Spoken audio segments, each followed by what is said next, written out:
अस्सलामु अलैकुम वरहमतुल्लाहि वबरकात। अगर कोई शख्स ये महसूस करता है कि उसके घर में जिन्नात का साया है या उसके घर में जिन्नात रहते हैं या उसे परेशान करते हैं, उसका सबसे आसान इलाज है, सबसे पहले अपने दिल से खौफ को निकाल दे। क्योंकि अल्लाह ताला ने इंसान को सबसे अफजल और बेहतरीन पैदा किया और अपने घर में चारों कोनों पर आज़ान है, तकबीर है।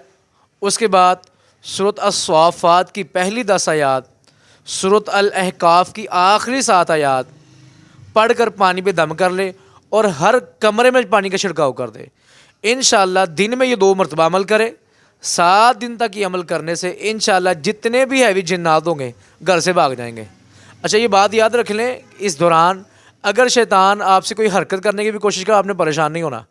अल्लाह पर यकीन और तवक्ल मजबूत करना है और अपने आप को अज़कारों से मुकम्मल हिफाजत कर